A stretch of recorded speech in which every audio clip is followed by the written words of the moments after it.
जन्नतुल बक़ैया, ऐ जन्नतुल बक़ैया, ऐ जन्नतुल बक़ैया, ऐ जन्नतुल बक़ैया, ऐ जन्नतुल बक़ैया, ऐ जन्नतुल बक़ैया।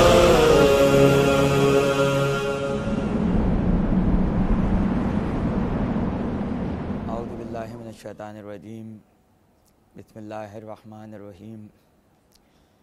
सल्लल्लाहु अलैका या अबा अब्दुल्लाहिल हुसैन व अबिल फ़ज़ल अब्बास। मैं इस वक्त करबलाए मोहल्ला में हूँ और इमाम हुसैन टीवी की जानिब से जन्नतुल बक़ी के उन्वान पर कुछ गुज़ारिशात आपकी खिदमत में पेश करने का शरफ़ हासिल कर रहा हूँ। जन्नतुल बक़ी का शुमार इस्लाम के अव्वलीन कब्रिस्तानों में होता है और पैगम्बर इस्लाम के मदीने आने से पहले मक्के में जन्नतुल मुअल्ला पैगम्बर इस्लाम के आबा व अजदाद का कब्रिस्तान था कि जहाँ पर पैगम्बर के दादा हज़रत अब्दुल मुत्तलिब और जनाब अब्दुल मुत्तलिब के दादा हज़रत अब्द मनाफ़ और हज़रत अबू तालिब, हज़रत खदीजतुल कुबरा और इस्लाम की दीगर मुख्तलिफ़ शख्सियात जो उस वक्त तक ईमान लाई थीं उनकी क़ब्रें जन्नतुल मुअल्ला में मौजूद थीं। जब रसूल हिजरत करके मदीने तशरीफ़ लाए तो रसूल ने इस बात की ज़रूरत को महसूस किया कि जब जंगों का आगाज़ होगा या जो साहिबान इस्लाम इस दुनिया से रुखसत होंगे तो उनकी तदफ़ीन के लिए किसी एक ख़ास मकाम का इंतख़ाब किया जाए और ऐसा ना हो कि इनकी कब्रें बिखरी हुई हों, बल्कि रसूल ने कब्रों का एहतराम समझाते हुए और कब्रों की अज़मत को वाज़ेह करते हुए एक ख़ास ज़मीन का इंतख़ाब किया ताकि लोग कब्रों पर हाज़िर भी हों और उनके लिए दुआए खैर और कलिमात खैर जो है वो उसकी रूह को पेश करते रहें। इसलिए मदीने की बस्ती के बाहर बक़ैया या बक़ी की ज़मीन का इंतख़ाब किया गया और बक़ी में पुराने बबूल के कांटेदार दरख्त लगे हुए थे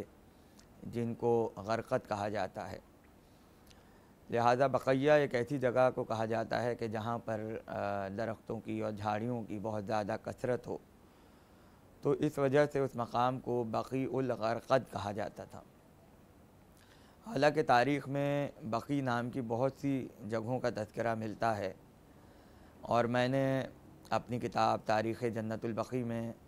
ऐसे 10 से ज़्यादा मकामात का ज़िक्र किया है कि जो बक़ी के नाम से मारूफ़ थे। इनमें बहुत सी शख्सियात के नाम पर भी, जैसे अगर कोई ज़ुबैर नामी शख्स गुज़रा है तो बक़ी उस ज़ुबैर भी कहा जाता था। तो इस तरह से बहुत से नाम मदीने में और अतराफ़ मदीना में बक़ी के नाम पर मौजूद थे। लेकिन जिस जगह जन्नतुल बक़ी का कब्रिस्तान है उसे बक़ी उल गरक़द कहा जाता था और रसूल ने उस जगह का इंतख़ाब किया। वहाँ से दरख्तों को हटाया गया ताकि जब भी यहाँ कोई दफन हो तो उसके लिए एक वाज़ेह ज़मीन यहाँ मौजूद हो। सबसे पहले पैगम्बर इस्लाम के सहाबी हज़रत उस्मान इब्न मज़ऊन जो कि अमीरुल मोमिनीन अली इब्न अबी तालिब के बचपन के दोस्त थे और कहा जाता है कि अमीरुल मोमिनीन की औलादों में जो उस्मान इब्न अली एक नाम है, तो अमीरुल मोमिनीन कहते थे कि मैंने अपने बचपन के दोस्त उस्मान इब्न मज़ऊन के नाम पर अपने बेटे का नाम रखा है। ये तौज़ी अहले सुन्नत के यहाँ भी मौजूद है और शिया किताबों में भी मौजूद है। तो सबसे पहले इन्हें बक़ैया में दफन होने का शरफ़ हासिल हुआ और पैगम्बर आपका बहुत एहतराम करते थे। आपके बारे में कलिमा खैर, कलिमात खैर पैगम्बर ने इरशाद फरमाए और आप जन्नतुल बक़ी में दफन होने वाले सबसे पहले मदफून हैं। इसके बाद जंग उहद होती है और जंग उहद में बड़ी तादाद में साहिबान ईमान शहीद होते हैं और उन्हीं में पैगंबर इस्लाम के चचा हज़रत हमज़ा की शहादत होती है कि जब हज़रत हमज़ा बाद जंग उहद कहीं नज़र ना आए तो रसूल ने अपने सहाबी को भेजा और कहा कि जाओ जाकर मेरे चचा के बारे में पता लगाओ कि मेरे चचा कहाँ पर हैं। तो कहते हैं कि ज़ैद इब्न हारसा गए और उन्होंने देखा कि एक पहाड़ी के दामन में हज़रत हमज़ा की लाश मौजूद थी और हज़रत हमज़ा का सीना चाक था और आप की जो लाश थी वो बहुत बुरी हालत में थी। तो वो बयान करते हैं कि मैं हिम्मत नहीं कर सका कि पैगंबर को जाकर बताऊं कि उनकी चचा की लाश जो है वो किस हाल में है। लिहाजा वो वहीं रुक गए और रसूल की खिदमत में हाजिर नहीं हुए। जब बहुत देर हो गई तो आपने अमीरुल मोमिनीन से कहा कि या अली तुम जाओ और जाकर देखो कि मेरे चचा हमज़ा की क्या ख़बर है। जब अमीरुल मोमिनीन हज़रत हमज़ा की लाश पर आए और आपने देखा तो बहुत गिरिया किया और आप भी जो है वो रसूल को ये ख़बर देने की मतलब ये कि सोचने लगे कि किस तरह मैं रसूल को जाके बताऊं कि चचा की लाश का क्या हाल है। जब अमीरुल मोमिनीन को आने में बहुत देर हो गई तो पैगंबर ख़ुद उठे और आपने जो है वो ख़ुद हज़रत हमज़ा की लाश का इरादा किया और जब आप वहाँ पहुँचे और आपने थाल में हज़रत हमज़ा की लाश को देखा तो आपने बहुत गिरिया किया और गिरिया करने के बाद एक जुमला कहा कि मुझ पर आज तक ऐसा दिन नहीं गुज़रा जैसा चचा हमज़ा की शहादत पे गुज़रा है। इसलिए तमाम मौरख़ीन का इस बात पर इत्तेफ़ाक़ है कि हज़रत हमज़ा की शहादत से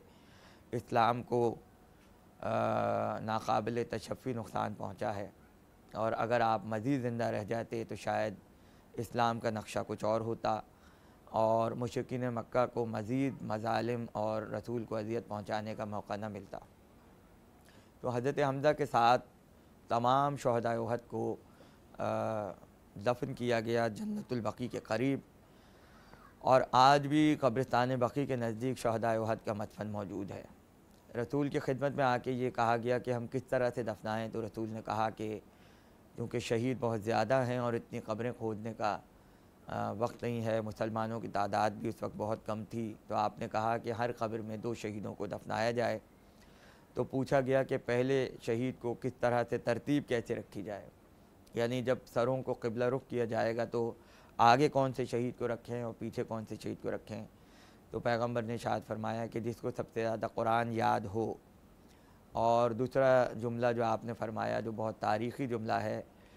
कि जिसने सबसे ज़्यादा कुरान जमा किया हो उसको आगे रखा जाए और दूसरे को पीछे रखा जाए। इस तरह से एक कब्र में 2 शहीद होंगे। इस जुमले से पता चलता है कि अहद रसूल में कम से कम जंग उहद तक कुरान की तदवीन का काम शुरू हो चुका था और शहदाए उहद में कुछ ऐसे असहाब रसूल मौजूद थे कि जो कुरान जमा करने में मसरूफ़ थे। इसके अलावा ये रवायत भी मिलती है कि जब हज़रत फ़ातिमा ज़हरा सलामुल्लाह अलैहा की शादी हुई तो जहेज़ में उस वक्त तक नाजिल होने वाले सूरे रखे गए थे, यानी कुरान की तदवीन भी उस अहद में सन 2 हिजरी में बाद जंग बदर शुरू हो चुकी थी। हज़रत हमज़ा की तदफीन के बाद तीसरी अहम शख्सियत जो हमें नज़र आती है वो जनाब फ़ातिमा बिन्त असद की है। 4 हिजरी में जब आप इस दुनिया से रुखसत हुई और अमीरुल मोमिनीन ने आके पैगंबर इस्लाम को ख़बर दी कि मेरी मादर गिरामी दुनिया से रुखसत हो गई हैं, तो रसूल की आंखों में आंसू आए और आपने कहा कि या अली तुम्हारी माँ नहीं थी बल्कि मेरी माँ थी। उसके बाद अपने कुर्ते से कफ़न दिया और गुस्ल कफ़न के बाद ताबूत के हमरा चले और जब क़ब्र मुक़द्दस पर पहुँचे तो ख़ुद क़ब्र के अंदर उतर गए। इसलिए जनाब फ़ातिमा बिन्त असद पहली मोमिना हैं, इस्लाम की पहली ख़ातून हैं कि जो जन्नतुल बकी में दफन की गईं और शायद पहली ख़ातून हैं कि जिनकी क़ब्र में ख़ुद पैगंबर उतरे। जनाब फ़ातिमा बिन्त असद के बाद बहुत सी कुछ शख्सियात के नाम आ जाते हैं कि जो जन्नतुल बकी में दफन हुई, लेकिन सबसे अहम नाम जिनका आता है वो पैगंबर इस्लाम के फ़र्जंद हज़रत इब्राहीम हैं। हज़रत इब्राहीम की जब वफ़ात हुई तो उसकी वजह ये बयान की जाती है कि एक जानों पर इमाम हुसैन थे और दूसरे जानों पे हज़रत इब्राहीम थे अल्लामा इब्न शहराशोब अपनी किताब अल-मनाक़िब में लिखते हैं कि हज़रत जिब्रील आए और उन्होंने पैगम्बर इस्लाम से कहा कि खुदा ये चाहता है कि आप इन दोनों में से किसी एक का इंतखाब करें। इमाम रसूल ने पहले इमाम हुसैन को देखा, उसके बाद अपने फ़र्जंद हज़रत इब्राहीम की तरफ देखा और आँखों में आंसू आ गए और आपने हज़रत इब्राहीम का नाम लिया। 3 दिन गुज़रने के बाद हज़रत इब्राहीम इस दुनिया से रुखसत हो गए और पैगम्बर इस्लाम ने आपके इस दुनिया से जाने से बेहद गिरिया किया, इसलिए कि जनाब खदीजतुल कुबरा के बाद कई सालों के बाद आप वो वाहिद थे कि जो पैगम्बर के फ़र्जंद थे और हज़रत मारिया किब्तिया से आपकी विलादत हुई थी। तो कहा जाता है कि आप बार बार यही कहते थे कि मैंने अपने बेटे को हुसैन पे क़ुरबान किया है। उसके अलावा ये जुमले भी तारीख़ में मौजूद हैं कि जब हज़रत इब्राहीम को कब्र में उतारा गया और उनकी कब्र पे मिट्टी डाल दी गई, तो आपने कब्र पे खड़े होकर इरशाद फरमाया कि अगर मेरा बेटा इब्राहीम ज़िंदा रहता तो और मेरे बाद नबूवत की गुंजाइश होती तो साहिब शरीयत नबी होता। ज़ाहिर है कि सवाल हो सकता है कि रसूल ने हज़रत इब्राहीम की कब्र पे जुमला क्यों कहा कि साहिब शरीयत नबी मेरा बेटा होता अगर मेरे बाद नबूवत जारी रहती। हालांकि ये जुमले सिर्फ दो के लिए मिलते हैं, या तो अमीरुल मोमिनीन के लिए कहा था कि या अली अगर मेरे बाद नबूवत होती तो तुम नबी होते, या अपने बेटे हज़रत इब्राहीम के लिए आपने जुमला इरशाद फरमाया।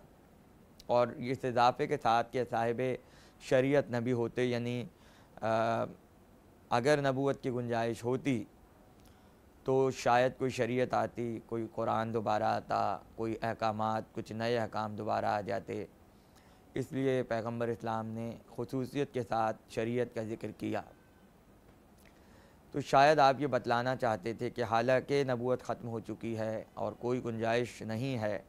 बाद में किसी शरीयत के आने की या किसी नबी के आने की, क़यामत तक शरीयत मोहम्मद चलेगी, लेकिन बताने का मकसद ये था कि हुसैन वो है कि जिस पर कई शरीयतें क़ुरबान हो सकती हैं, कई किताबें क़ुरबान हो सकती हैं, कई अम्बिया क़ुरबान हो सकते हैं। लिहाजा आपने न ये कि सिर्फ़ हज़रत इब्राहीम की अज़मत बयान की, बल्कि इमाम हुसैन की अज़मत को बयान किया कि अज़मत हुसैन क्या है। और हज़रत इब्राहीम के बाद बहुत सी शख्सियात आती रहीं। पैगम्बर इस्लाम की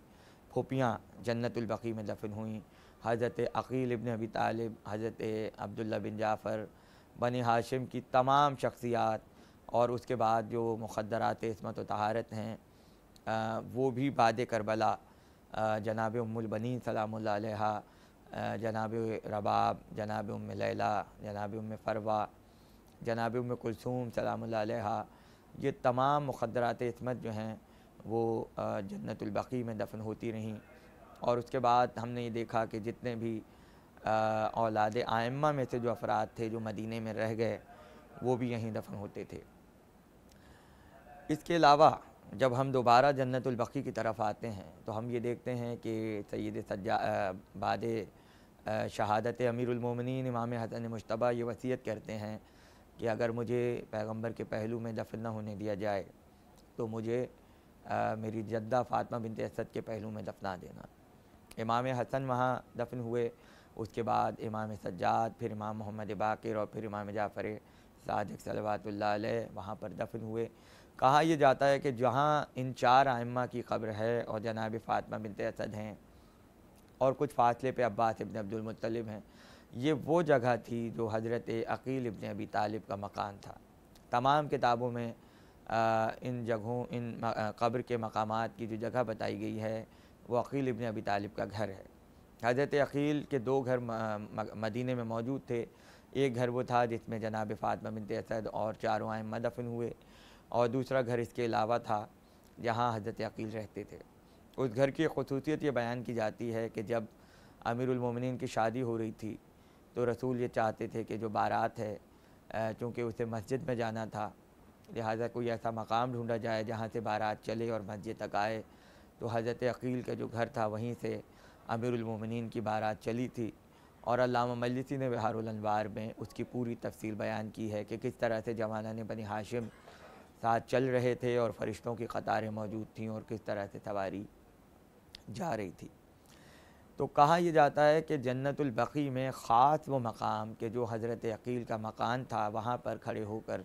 पैगंबर इस्लाम दुआ करते थे। और वही जगह थी कि जहाँ आप दुआ करते थे। बक़ैया की जितनी रिवायात मौजूद हैं कि रात को पैगंबर जन्नतुल बकी में तशरीफ़ ले जाते थे और बक़ी में सोने वालों के लिए दुआएं करते थे, ये वही मकाम था कि जिसे दार अकील कहा जाता है, हज़रत अकील का घर कहा जाता है। इमाम जाफ़र सादिक़ सल्लल्लाहु अलैहि के ज़माने में एक शख्स उसी मकाम पे खड़ा हुआ था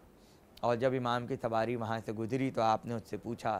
कि क्या तुम जानते हो कि ये कौन सी जगह है? तो उसने कहा कि मौला मुझे नहीं पता। तो आपने फरमाया कि यही वो जगह है जहाँ रसूल खड़े होकर दुआ करते थे, लिहाजा ये मकाम इजाबत दुआ का है, कबूलियत दुआ का है और मुकाम पैगंबर है, इसलिए कि रसूल पहले ही उम्मत को ये बताना चाहते थे कि ये इस जगह दुआ मांगने का मकसद ये है कि आने वाले वक्तों में ये मकाम मेरी औलादों का और मेरी नस्ल के वारिसों का मदफन होगा और यही मकाम दुआ है। लिहाजा उस जगह को आपने बहुत ज़्यादा अहमियत दी और वहाँ खड़े होकर आप दुआ करते थे। इसके अलावा बक़ई में बहुत से वाक़यात, तारीख़ी वाक़यात रूनमा हुए। अगर हम हर इमाम के अहद पे नज़र डालें तो हर अहद में कोई ना कोई अहम वाक़या हमें बक़ैया में नज़र आता है। पैगंबर इस्लाम की हयात के सैकड़ों वाक़यात, यानी आपने अगर कोई नाका ख़रीदा तो कहते हैं कि वो नाका भी बक़ैया के दरमियान फ़रोख्त के लिए आया था। अमीरुल मोमिनीन के बहुत से मशहूर वाक़यात जो हम सुनते हैं लेकिन हमें ये नहीं मालूम कि वो जन्नतुल बकी में पेश आए। जैसे अब्दुल्ला इब्न अब्बास को आपने कुरान की तफसीर तालीम की और पूरी रात आप सिर्फ़ बाय बिस्मिल्लाह की तफसीर करते रहे, बिस्मिल्लाह की तफसीर करते रहे और आपने कहा कि अगर पूरी रात भी गुजर जाए तो तफसीर ख़त्म नहीं होगी। ये वाक़या भी जन्नतुल बकी में पेश आया था। उसके अलावा बहुत सी आयात हैं कि जो जन्नतुल बकी में नाजिल हुई हैं, उसका ज़िक्र भी मैंने अपनी किताब तारीख़ जन्नतुल बकी में किया है। और फिर जब हम आगे बढ़ते हैं तो हमें ये वाक़या भी मिलता है इमाम हुसैन के ज़माने का कि अबू सुफ़ियान बहुत बूढ़ा हो चुका था और असा के सहारे से उसकी कमर झुक गई थी और वो मस्जिद रसूल में खड़ा हुआ था और ये आवाज़ें लगा रहा था कि कोई है जो मुझे बकी ले जाए। इमाम हुसैन वहाँ खड़े हुए थे तो इमाम हुसैन ज़ाहिर है कि करीम इब्न करीम थे और रहमतुल लिल आलमीन के नवासे थे। बावजूद इसके कि ख़ानदानी अदावत थी और बनु मैया का नारावा सलूक था, लेकिन आपने फिर भी उसको सहारा दिया और आप उसको जन्नतुल बकी की तरफ ले गए। उसके बाद जब क़ब्र हमज़ा करीब आई तो अबू सुफ़ियान ने ज़ोर ज़ोर से चीखना शुरू किया और कहा कि ए हमज़ा, तुम आज देख रहे हो कि जिस हुकूमत के लिए तुम लोगों ने हमसे जंग की थी, आज वो हुकूमत किसके पास है। तो इमाम हुसैन को जलाल आया और आपने बहुत नारवा कलिमात, मतलब ये कि जो उसका हक़दार था उसको बहुत बुरा भला कहा और उसके बाद आप वहाँ से वापस आ गए। तो इस तरह के वाक़यात भी हमें नज़र आते हैं। और फिर हम ये भी देखते हैं कि जब काफ़िला मदीने वापस आया और जनाबे उम्मे कुलसूम सलामुल्लाह अलैहा ने मदीने को देख के मरसिया पढ़ा, मदीना तो जद्दना ला तक़बलना, तो उस मरसिये में भी जन्नतुल बकी का आपने तज़किरा किया और कहा कि बक़ैया जाओ और जाके देखो कि कैसे क़ब्रों पे ग़ुरबत बरस रही है। और फिर तारीख़ में ये भी है कि हज़रत अक़ील की बेटियों ने जो मरसिये पढ़े थे वो भी जन्नतुल बकी की तरफ खड़ी हुई थीं और फ़रियाद कर रही थी। इस तरह से आगे देखते हुए जाएँ तो इमाम सादिक़ के ज़माने में भी बक़ैया के वाक़यात नज़र आते हैं। और फिर इमाम मूसा काज़िम के अहद में अली बिन यक़ीन बग़दादी जब अपने इमाम मूसा काज़िम के शिया को जिन्होंने नाराज़ किया था बसरे में, उनसे माफ़ी मांगने के लिए बसरे गए तो इमाम ने कहा था कि अली बिन यक़ीन बक़ैया जाओ, वहाँ एक नाका खड़ा होगा, उस पर बैठ जाना और वो तुम्हें एक लम्हे में बसरा पहुँचा देगा। लिहाजा ये वाक़या भी बक़ी में पेश आया। उसके अलावा हम आगे बढ़ते हैं तो इमाम अली रज़ा के एक सहाबी जिनका नाम याक़ूब है, जब वो इस दुनिया से रुखसत हुए तो इमाम ने फरमाया कि इसकी तदफ़ीन हम बक़ी में करेंगे और ख़ुद कब्र पे खड़े होंगे और ख़ुद अपने चाहने वाले की तदफ़ीन में हिस्सा लेंगे। तो मतलब यह है कि बक़ैया का कब्रिस्तान शुरू से आले मोहम्मद की तवज्जुहात का मरकज़ रहा। और फिर हमने ये भी देखा कि जब दूसरी अहद ख़िलाफ़त में ज़लज़ला आया और लोगों ने अमीरुल मोमिनीन से फ़रियाद की तो अमीरुल मोमिनीन ने उसी मौके पे ज़मीन को पकड़ के कहा था, माँ लके तुझे क्या हो गया, तुझे क्या हो गया। तो ये ज़लज़ले को रोकने का वाक़या भी जन्नतुल बकी में पेश आया है। तो कहने का मकसद ये कि बहुत सी रिवायात हैं, रसूल फरमाते हैं कि 70,000 से ज़्यादा ऐसे चेहरे क़यामत के दिन बकी से उठेंगे कि जिन्हें बिला हिसाब व किताब जन्नत में दाखिल किया जाएगा। सैकड़ों शेर जन्नतुल बकी पे कहे गए हैं, अरबी ज़बान में, फ़ारसी में, उर्दू ज़बान में पूरे पूरे मरसिए जन्नतुल बकी पे कहे गए हैं। और एक पूरी तारीख़ है इस कब्रिस्तान की, यहाँ तक कि यहाँ जो इमारत बनी तकरीबन 4 इमारतें बन चुकी थीं, जिसे 1926 में वहाबियों ने मिस्मार किया था। कितनी अजीब बात है कि दुनिया भर में जहाँ इमाम बाड़े बनाए गए, वहाँ जन्नतुल बकी की शबी भी बहुत कसरत से बनाई गई। लखनऊ में 3 से ज़्यादा शबी हैं जन्नतुल बकी की पाई जाती हैं। पाकिस्तान में भी सैयद मुसैयब अली ज़ैदी, जिन्होंने करबला बाग में 1970 की दहाई में जन्नतुल बकी की शबी बनाई, वो पाकिस्तान की पहली शबी है जन्नतुल बकी है। उसके बाद रिज़विया सोसाइटी में कराची के इलाके में जहाँ मैं रहता हूँ, वहाँ भी जन्नतुल बकी की शबी बनाई गई। इसके अलावा कराची के कज़ाख़ाने सादात अमरोहा में भी बहुत खूबसूरत शबी जन्नतुल बकी की मौजूद है। और पाकिस्तान के एक शहर पिंडी भटिया में भी इंतहाई हसीन शबी जन्नतुल बकी की बनाई गई है। बावजूद इसके कि वहाबियों ने इंतहाई जुल्म सितम किया और इस्लाम के नाम पर, मुक़द्दसात के नाम पर, तौहीद के नाम पर इन कब्रों को मिस्मार किया। हालांकि उनके जितने इमाम हैं, चाहे वो अहमद इब्न हम्बल हों, चाहे वो अबू हनीफ़ा हों, चाहे वो इमाम शाफ़ी हों, उन सब की कब्रें इस वक्त बनी हुई हैं। उस पे साया भी है, उस पे छत भी है, उस पे इमारत भी है, उस पे ज़री भी है, उस पे चादरें भी चढ़ी हुई हैं। उनको कोई पूछने वाला नहीं है। दुनिया जहान में अम्बिया की कब्रें मौजूद हैं। हज़रत इब्राहीम की कब्र, हज़रत मूसा, हज़रत यूसुफ़, बड़े बड़े बनी इसराइल के उलमा, हज़रत ज़करिया, हज़रत याहिया की कब्रों पर इमारतें हैं, जिनकी इज़्ज़त और एहतराम ईसाइयों में भी है, यहूदियों में भी है। मगर ये कौन सा इस्लाम है कि वहाबियों ने जो है वो सिर्फ़ अदावत अहले बैत पर, बल्कि मैं कहूँगा अदावत रसूल की वजह से जो ख़ारजियों का अक़ीदा था, जो जंग नहरवान में जो लोग बाकी रह गए थे, ये सब उनके असरात हैं, ये सब उनकी औलादें हैं कि जिन्होंने खुदा से दुश्मनी निकालने के लिए, रसूल से दुश्मनी निकालने के लिए जन्नतुल बकी को मिस्मार किया। चाहे वो ताइफ़ में अब्दुल्ला इब्न अब्बास की कब्र हो, चाहे वो मक्के के जन्नतुल मुअल्ला के मज़ारात हों, चाहे वो मस्जिदें हों, चाहे वो मदीने में पैगंबर इस्लाम के वालिद हज़रत अब्दुल्ला की कब्र हो, चाहे वो मस्जिद क़िबलतैन हो, चाहे मस्जिद गदीर हो या मस्जिद मुबाहिला हो, चाहे मस्जिद फ़ातिमा ज़हरा हो या मकाम हसन मुश्तबा हो, अहले बैत से मंसूब तमाम मकामात को तोड़ दिया गया। हालांकि दूसरी मस्जिदें छोड़ दी गईं, मस्जिद उमर बाकी है, मस्जिद अबू बकर बाकी है, लेकिन आले मोहम्मद के नाम जहाँ जहाँ थे उनको मिटाने की कोशिश की गई। मगर सवाल वही अपनी जगह है कि दुनिया समझती है कि कब्र रसूल पे रुकावटें रख के रसूल की ज़ियारत को रोका जाएगा, या बाकी की तामीर नहीं हो सकती, या किसी को जो है वो रसूल की जाली को चूमने नहीं दिया जाएगा, या कोई हाथ उठाकर रसूल की कब्र पे दुआ नहीं कर सकता। उन्हें नहीं मालूम कि जो नजफ़ में जाता है वो भी रसूल का ज़ाहिर है, जो काज़मैन में जाता है वो भी रसूल का ज़ाहिर है, जो इमाम रज़ा की ज़ियारत करता है वो भी रसूल का ज़ाहिर है, और जो सामर्रा में ज़ियारत करेगा वो भी पैगंबर इस्लाम का ज़ाहिर है। सबके लिए हदीसें मौजूद हैं। जिसने हसन की ज़ियारत की उसने रसूल की ज़ियारत की, जिसने सैयद सज्जाद की ज़ियारत की उसने रसूल की ज़ियारत की, जिसने इमाम बाक़िर व इमाम सादिक की ज़ियारत की उसने रसूल की। तो अब अगर कोई रसूल की कब्र पे न जाने दे तो ज़ियारत रसूल रुकेगी नहीं, बल्कि नजफ़ से ले कर सामर्रा तक पैगंबर की ज़ियारत है। और उसके बाद जब करबला का ज़िक्र आया तो इमाम फरमाते हैं कि मंज़ार अल हुसैन फ़ी करबला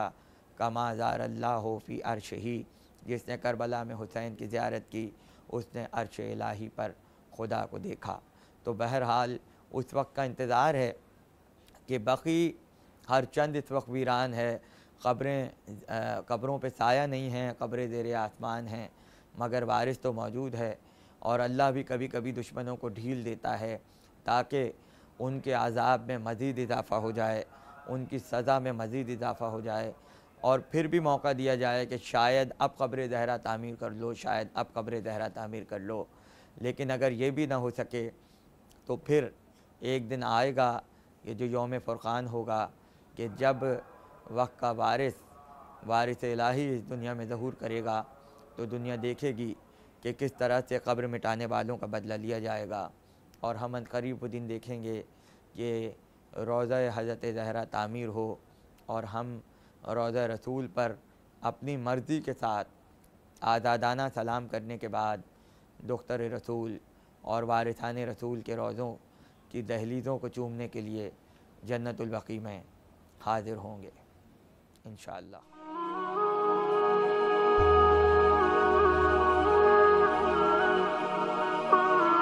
हाँ